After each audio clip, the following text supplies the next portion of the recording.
कोविड-19 pandemic के बीच में संयुक्त राष्ट्र की संस्थाओं के भारत के प्रतिनिधियों ने भारत में गरीब तबके पर इस पैंडेमिक के असर के ऊपर चिंता व्यक्त की है, खासकर जहां पे पोषण का सवाल आता है। पिछले एक दशक में भारत ने पोषण से जुड़ी हुई जो समस्याएं थी उनके ऊपर में काफ़ी काम किया था, लेकिन उसके बावजूद भारत में 5 वर्ष से कम आयु के 2 करोड़ के लगभग बच्चे कुपोषित हैं और वहीं पे महिलाओं में 15 से 49 आयु वर्ग के बीच में 50% महिलाओं में आयरन की कमी है। डॉक्टर यास्मीन अली हक, जो कि यूनिसेफ की भारत में प्रतिनिधि हैं, और उसके साथ ही World Food Programme, World Health Organisation और फूड एंड एग्रीकल्चर ऑर्गेनाइजेशन के प्रतिनिधियों ने एक लेख में ये कहा है कि आने वाले दिनों में इस कोविड-19 पैंडेमिक का एक सेकेंडरी इम्पैक्ट हो सकता है, इसका असर पड़ सकता है न्यूट्रिशन यानी कि पोषण की जो पहुंच है उस पे। इस लेख में ये सलाह भी दी गई है कि किस तरह के कदम उठाने चाहिए, जहां पर एक तरफ सरकार की जो स्कीमें हैं उसके बारे में लिखा गया है कि उनका काफ़ी अच्छा असर रहा है। खासकर जो पोषण स्कीम हाल ही में सरकार ने शुरू की थी उसके बारे में भी कहा गया है, पर उसके साथ ही ये भी कहा है इस लेख में इन एक्सपर्ट्स ने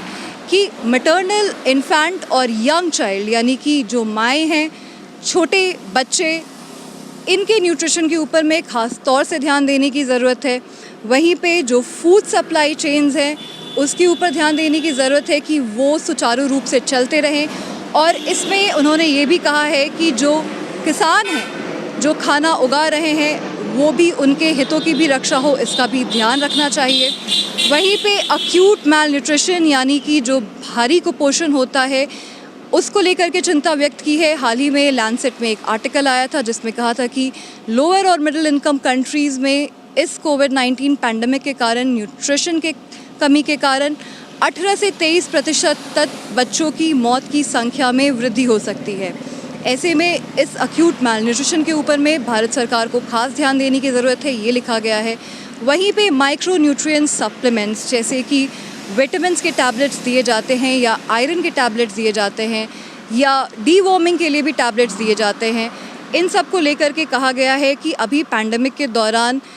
इन प्रोग्राम्स को ना चलाया जाए, बल्कि ये देखा जाए कि किस तरह से सोशल डिस्टेंसिंग को फॉलो करते हुए ये माइक्रो न्यूट्रिएंट्स लोगों तक पहुँचाए जा सकते हैं। वहीं पे जहाँ मिड डे मील्स की बात आती है, इसके बारे में इन एक्सपर्ट्स ने कहा है कि सरकार को ये देखना चाहिए कि जब फिर से स्कूल खुलेंगे तो सोशल डिस्टेंसिंग का पालन करते हुए किस तरह से मिड डे मील दिया जा सकता है बच्चों को। और वहीं पे न्यूट्रिशन सर्वेलेंस के बारे में भी बात की है, यानी कि लोगों को पोषण मिल रहा है या नहीं मिल रहा है, इस पे सरकार ध्यान दे। इसका एक तरीका भी इसमें बताया गया है कि आंगनवाड़ी वर्कर्स जो होती हैं वो अपने फ़ोन के ज़रिए ये अपडेट्स दे सकती हैं कि ज़मीनी स्तर पे न्यूट्रिशन की स्थिति क्या है। एक ऐसे वक्त में जबकि कोविड-19 पैंडेमिक के कारण ना सिर्फ स्वास्थ्य सेवाओं पे भार बढ़ा है बल्कि काफ़ी कुछ जो है वो बंद हो गया है। इस लेख में ये कहा गया है कि न्यूट्रिशन यानी कि पोषण की तरफ भारत को अपना ध्यान बनाए रखना है, वरना आने वाले दिनों में मैल न्यूट्रिशन के कारण समस्याएं बढ़ सकती हैं और ख़ासकर इन्फेंट और मैटरनल मोर्टालिटी रेट्स वापस से बढ़ने का खतरा है। अंजलि ओझा, गो न्यूज़।